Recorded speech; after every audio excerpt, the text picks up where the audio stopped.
Si buscas un portón automático para tu casa o para la oficina, asegúrate que sea fuerte, que sea seguro, que sea práctico, que sea un SEA. Porque solo un portón SEA te asegura el mayor respaldo técnico, un service propio en todo el país y la garantía de todos sus productos. Ingresa en seaportones.uy o llama al 2601-2611. Si vas a elegir un portón, que sea un SEA. Bueno, hay muchas cosas vinculadas a la economía, siempre las hay, ¿no? Arriba de la mesa. Pero una tiene que ver con una noticia, el aumento de los combustibles, de las naftas, ¿verdad? Anoche. Sí, desde esta medianoche se concretó manejé la posibilidad de ir a cargar, pero hacía tanto frío que... Sí, lo mismo. No vale la pena. Me olvidé, pude haberlo hecho porque enfrente tengo una estación. Ayer cuando salí al mediodía, yo siempre vengo caminando, pero ayer justo porque tenía que hacer otro mandado, vine en auto, o sea que hubiera sido ideal. Pero di la noticia. La pereza te ganó. No, ¿qué? El gordito Gil, me olvidé, Gil a cuadro. Ah, te olvidaste. Claro, di la noticia, porque además ayer a media mañana recién empezó a surgir la noticia, se consolidó, digamos, sobre el mediodía. Sí. Bueno, y nosotros la dimos, con cierto olor a primicia, no primicia, pero... Sí, está. O sea, la dimos, la compartimos con el público, yo la compartí, la tengo en mis manos y no la uso a favor. Ese era el gordito Gil del barrio. Sí, yo qué sé, ir a hacer cola ahí a esa hora que hace Yo me temo que ayer, pero a eso quiero decir, ayer al mediodía seguramente no habría cola. Porque nadie sabía. O no estaba tan metido. Viste que los uruguayos nos cae la ficha con cierta lentitud. Bueno, lo cierto es que... Suben los combustibles, que suba algo que la gente use nunca es visto como una buena noticia, obviamente. Que suba nada nunca es visto como una buena noticia. Sí. Nada.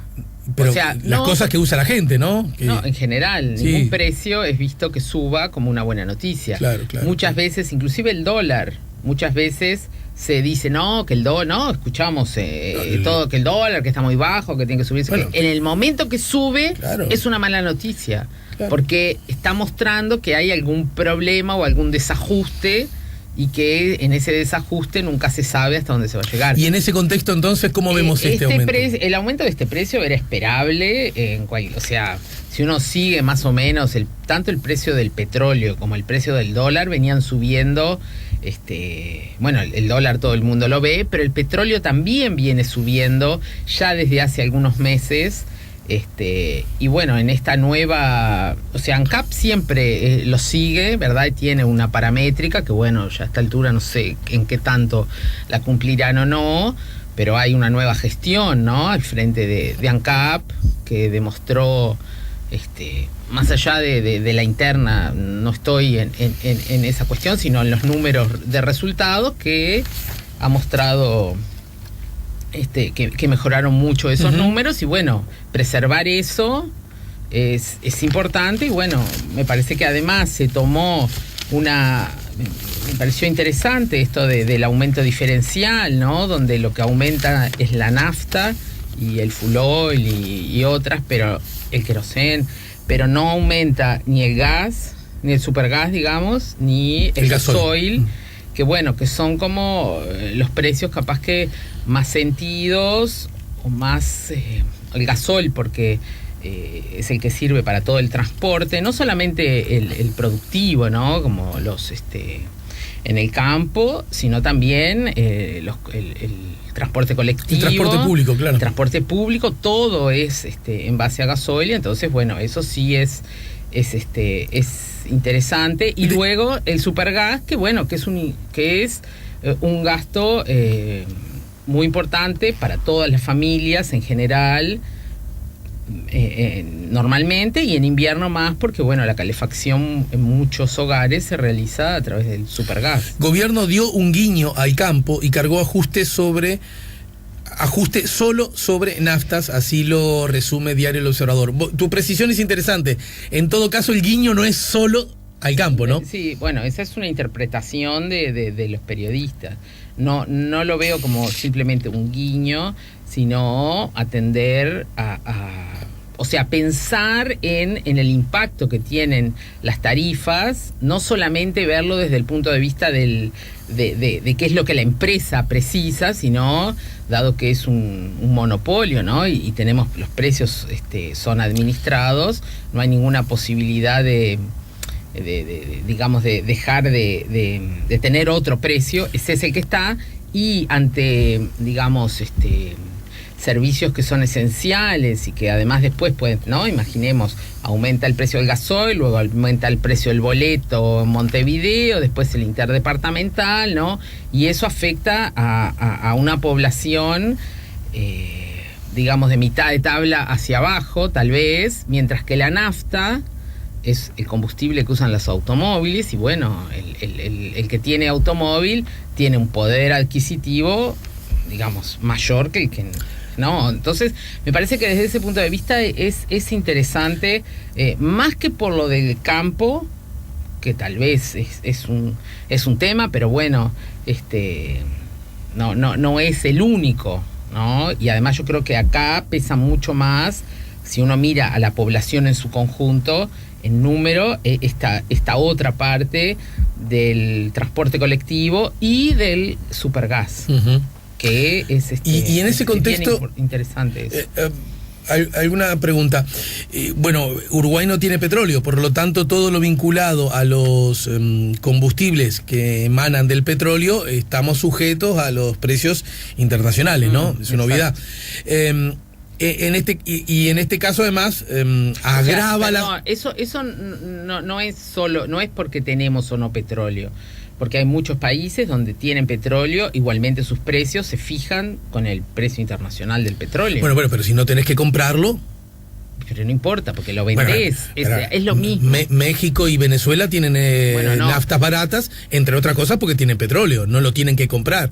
No, porque utilizan... Tú dices que... No es por eso. ¿No depende de eso? No. Es una política de los gobiernos de subsidiar el combustible, y porque, o sea, es como... Dije México y Venezuela... México no sé. Sí, es barato. Venezuela es barato. Sé que es... un peso uruguayo. Que es baratísimo. Un peso. Pero, digamos, es un subsidio que se hace porque ese petróleo ellos lo exportan al precio internacional. Que lo exportan, sí. Y bueno, pero es como lo que en economía llamamos el costo de oportunidad. O sea, este precio es lo mismo que nosotros pensar en la carne. La carne en Uruguay debería ser muy barata porque vendemos mucha carne. Sin embargo, nosotros pagamos el precio de los exportadores. Porque el frigorífico, ¿qué hace? Puede exportar o venderlo al mercado interno. Pagas el mismo precio. Me parece que en el caso del petróleo, que si bien no es infinito, tiene más disponibilidad. Las vacas son tantas o tantas. Lo que no te vendo a vos, ¿no? No. Eso tiene que ver con la forma de comercialización. O sea que para Estados Unidos, por ejemplo... Si tuviéramos petróleo, entonces no afectaría nada lo que nos pueda cortar la energía. No necesariamente.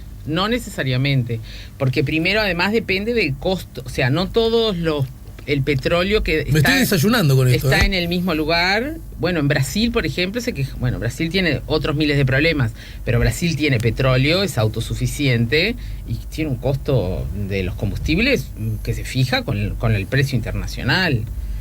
Y muchos se quejan de eso, de por qué, si no tienen. En Argentina también es un tema y fue un tema eso. Y bueno, pero ahí tenés buenos ejemplos. No quiero, quiero entenderlo. Argentina y Brasil tienen los dos petróleo en distintas proporciones, ¿no? Pero tienen petróleo. No, Argentina creo que más.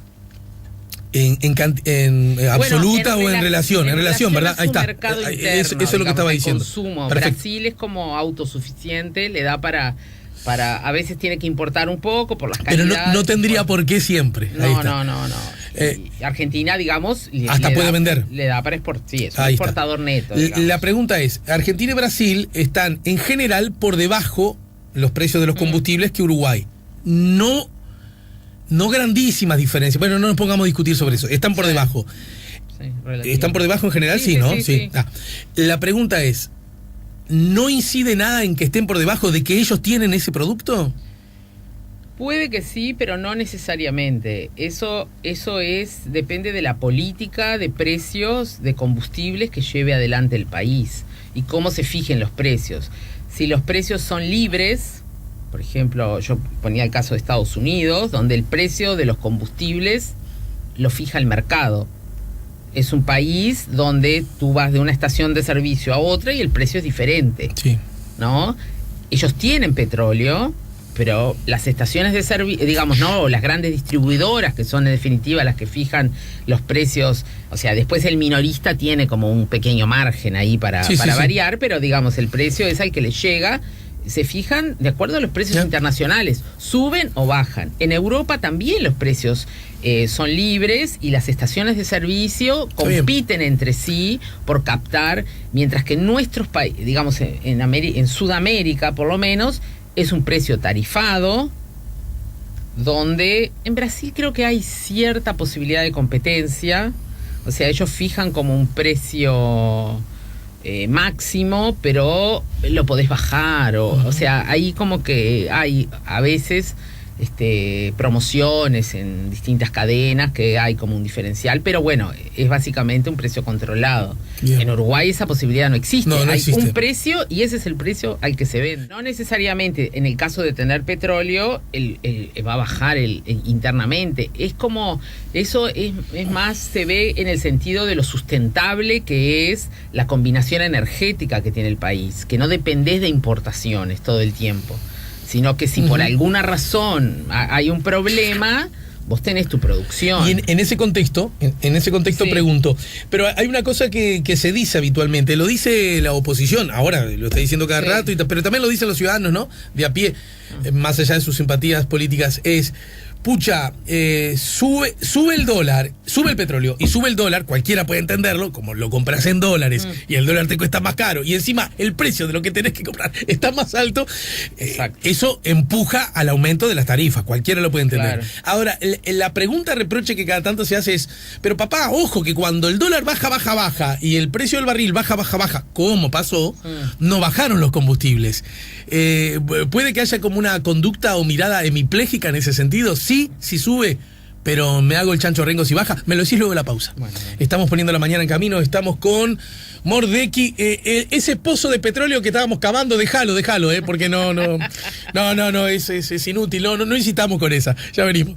Bueno, Mordecki, ¿es cierto entonces que cada vez que sube el petróleo y más, si viene acompañado de dólar, vamos rapidito a ajustar las tarifas al alza, pero cuando el petróleo baja y el dólar baja, no vamos tan rápido a bajar los combustibles? Sí, bueno, tal vez en algún momento sí se bajaron, ¿no? Hace ya algunos años hubo algunas bajas en el precio de los combustibles. Lo que sucede muchas veces es que estas dos variables no necesariamente se mueven así de juntas. Esto muchas veces pasa como que un precio compensa al otro. Entonces, no necesariamente hay este movimiento así. Sin embargo, bueno, sí, tal vez las finanzas de ANCAP no estuvieron todo lo buenas que hubiéramos querido en muchos momentos y tal vez no había espacio para bajar precios. Ahí siempre hay muchas veces una discusión entre, bueno, las propias autoridades de ANCAP y el Poder Ejecutivo, porque, bueno, si ANCAP tiene problemas y en vez de superávit tiene déficit, alguien lo tiene que cubrir. Mirá lo que me dice Vicky. Alejandro, a propósito de lo que yo hablaba del petróleo. Alejandro, nosotros generamos energía eléctrica, ahora eólica, y las tarifas nos bajaron, lo dice Vicky, ¿no? Aludiendo a que la matriz energética... Bueno, pero no necesariamente la eólica es tanto más barata, o sea, la eólica no es... O sea, por eso es un tema de sustentabilidad. Entendido. Y de energía limpia, que es buena con el medio ambiente. En realidad la más barata de todas es la hidroeléctrica. Esa es la barata. Porque está ahí.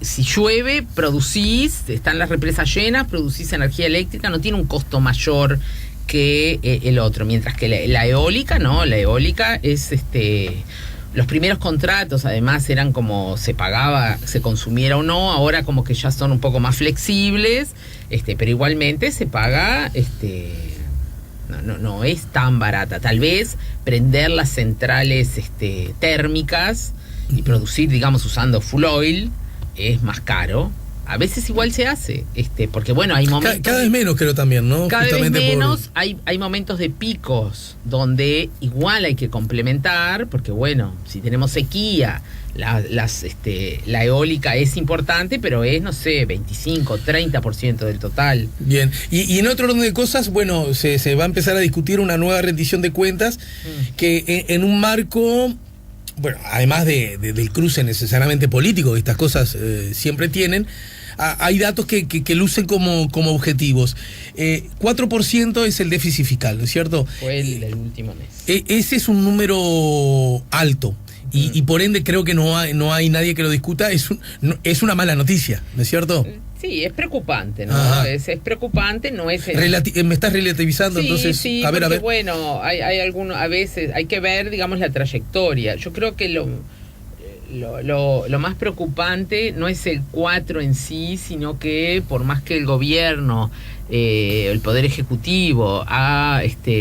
¿no? verbalizado sus intenciones de bajar el déficit y así lo puso en sus objetivos. Bueno, hubo un ajuste en esa dirección, ¿no? No, sí, pero no lo está logrando y bueno, y esto marca como que en cualquier gasto extra, parece que esto fue consecuencia, bueno, de una compra de petróleo que se hizo importante. Y esto, además de las tarifas de ANCAP y los resultados, es justamente el resultado es este déficit tan elevado. ¿Por qué? Y bueno, porque si tú no ajustas las tarifas, si tenés un costo que te va subiendo, esto te va... y una de las razones que explican el déficit es el peor desempeño de las empresas públicas, ahora, en particular ANCAP. Ahora, bueno, a propósito... Está como todo ligado, o sea, no podemos...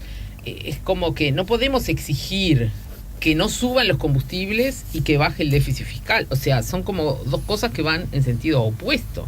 Uh-huh. Bueno, en ese contexto, el déficit fiscal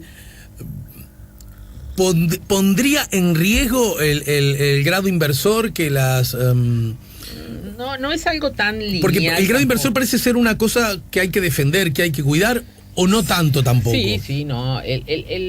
Capaz que para explicar un poco ¿no? a la audiencia, ¿qué es esto del, no? Uno lo habla, el grado inversor, hay unas calificadoras de riesgo que son empresas privadas que lo que hacen es calificar el riesgo que tienen los gobiernos de pagar sus deudas. Ese es el riesgo que tiene el país.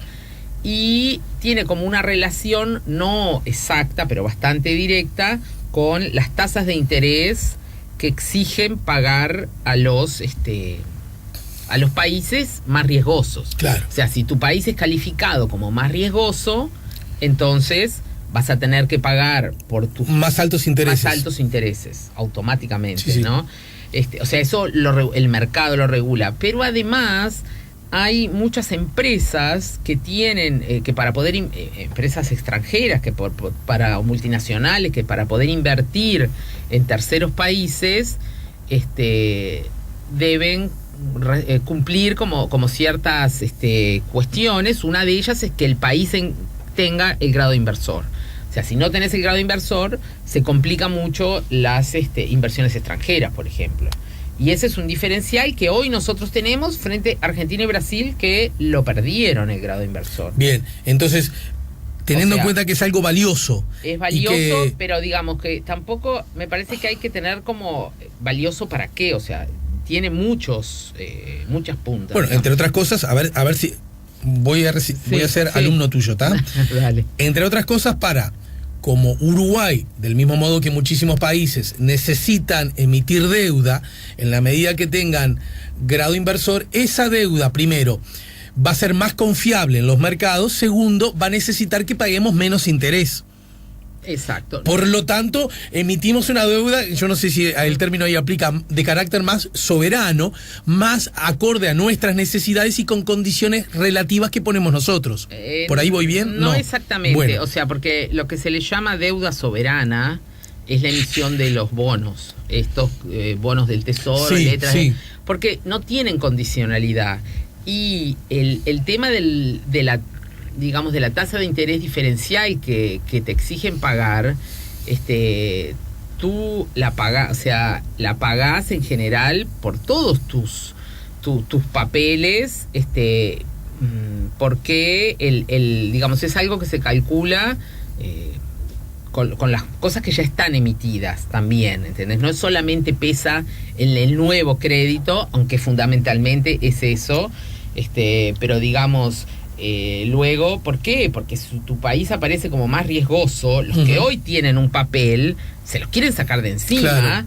Y mira si me clavo con esto. Claro, y entonces, que fue en parte lo que pasó en Argentina el mes pasado, hubo como una corrida que todo el mundo se quería sacar encima las letras del Banco Central, las LEBACs, y claro, eso hace que esas letras automáticamente caen de precio y nadie las quiere, entonces precisás como ese diferencial de tasas aumenta. La pregunta es, porque a su vez cumplir con determinados objetivos de carácter político-social vinculados a la educación es lo que está más arriba de la mesa, pero también podría haber otros, la siempre vigente temas vinculados a la salud, ahora están en menor escala, pero ¿verdad? No, porque se han solucionado. Por eso está en menor escala, es lo que acabo de decir. Sí.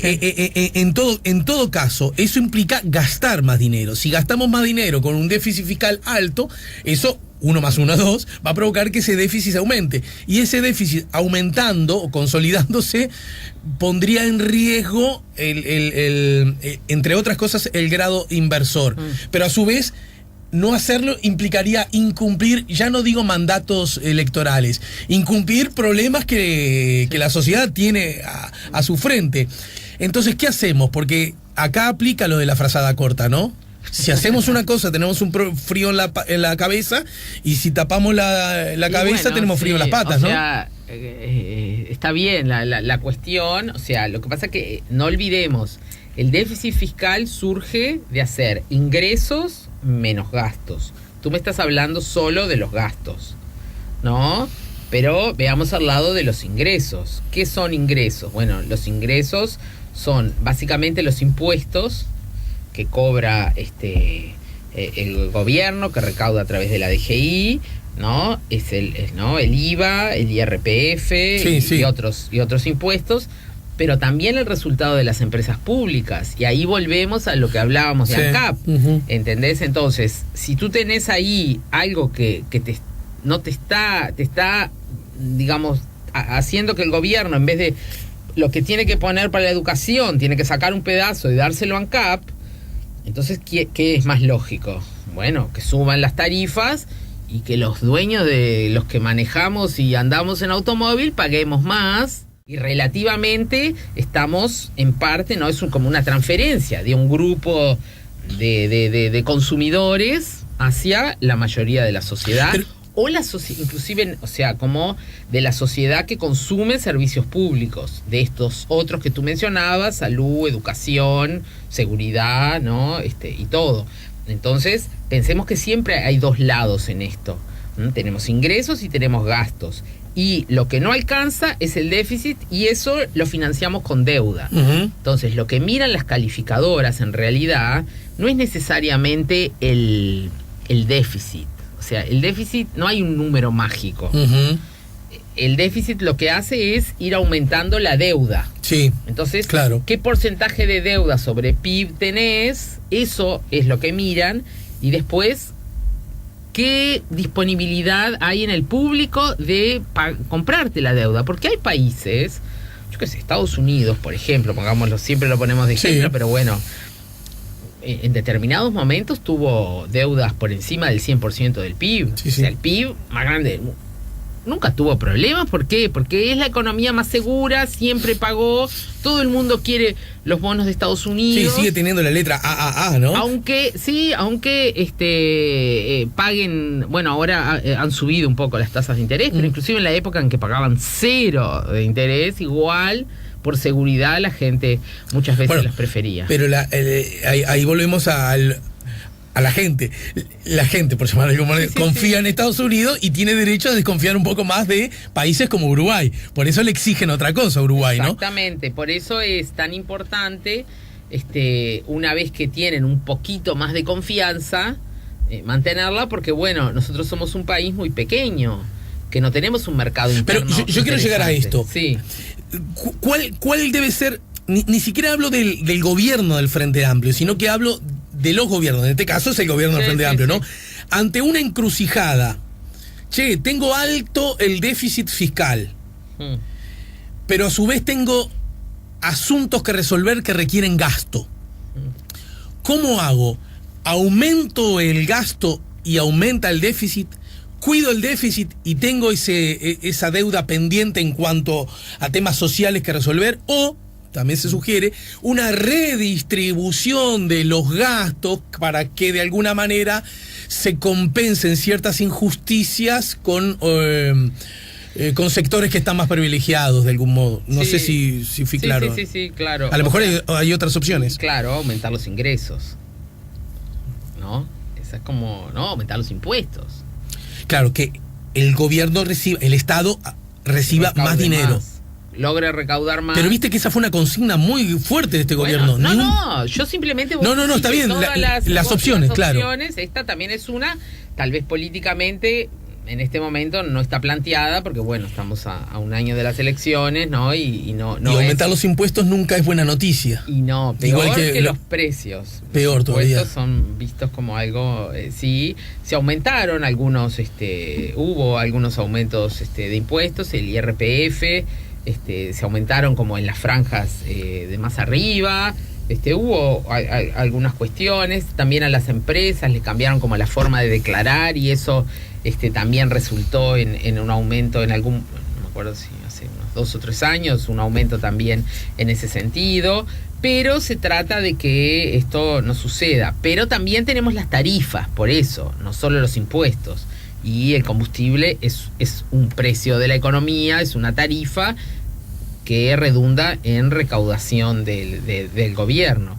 Entonces tenemos el tema, capaz que quería comentar esto que dijiste de la redistribución. Sí. Dentro del gasto hay como muy poco espacio. Muy poco espacio. Porque le tenés que sacar como la otra vez, el año pasado, que le sacaron a cuidado para darle a la educación. Lo que diría mi tío abuelo, desvestir un santo para vestir otro. Exacto. Bueno, en ese momento dijeron, bueno, lo que pasa esto recién está empezando. Es un gasto que no se va a ejecutar todo porque tiene otros problemas, entonces no importa, porque en realidad no le estamos sacando nada de verdad, sino como que es un potencial y tal.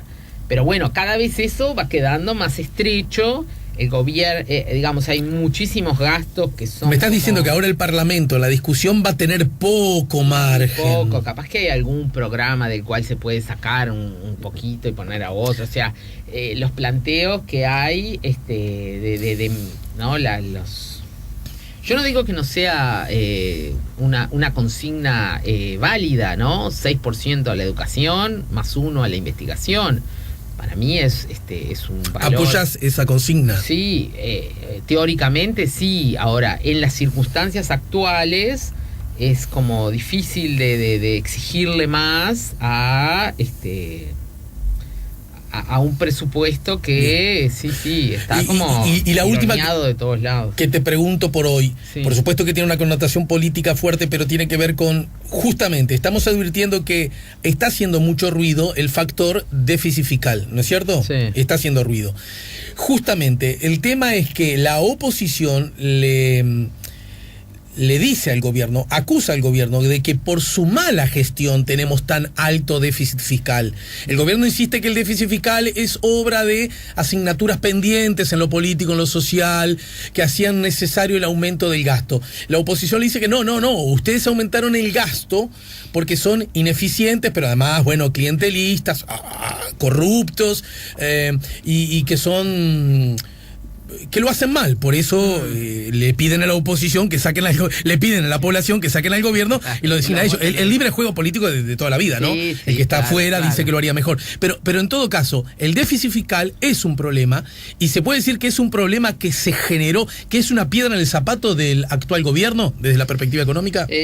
Bueno, yo creo que es de los resultados digamos, de la macroeconomía de corto plazo, ¿no? Que uno tiene distintos equilibrios.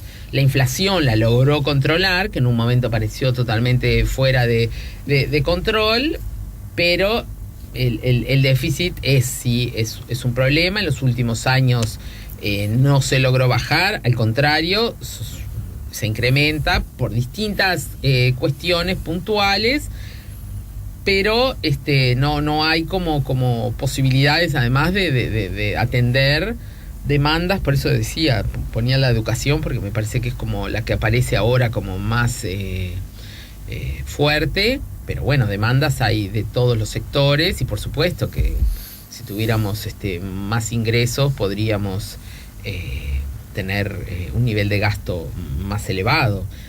Y volviendo además al primer tema que empezamos, que fue con lo del petróleo, una cosa que sí, si el gobierno tuviera petróleo, si el país tuviera petróleo, las empresas tendrían que pagar un canon al gobierno y tendríamos ahí un ingreso adicional que podríamos... Las petroleras, digamos. Sí, cualquier empresa que viniera acá a explotar el petróleo tendría que pagar, y bueno, y eso en parte tal vez, depende cómo se decida gastar eso, pero nos daría como otro colchón para poder actuar en momentos tal vez de mayores necesidades, donde la economía está como ahí con un crecimiento mucho menor, que hace que la posibilidad de incrementar ingresos simplemente porque aumente la actividad es muy baja, ¿no? Entonces, pero no lo tenemos. Muy bien, Mordecki, gracias por hoy. La seguimos más temprano que tarde, ¿sí? Bueno, un gusto. Muchas gracias, siempre. Ya pronosticaste el 2-1 a favor de Uruguay. Bueno, señores, Gabriela Mordecki estuvo con nosotros, nos vamos a la pausa. Si buscas un portón automático para tu casa o para la oficina, asegúrate que sea fuerte, que sea seguro, que sea práctico, que sea un SEA. Porque solo un portón SEA te asegura el mayor respaldo técnico, un service propio en todo el país y la garantía de todos sus productos. Ingresa en seaportones.uy o llama al 2601-2611. Si vas a elegir un portón, que sea un SEA.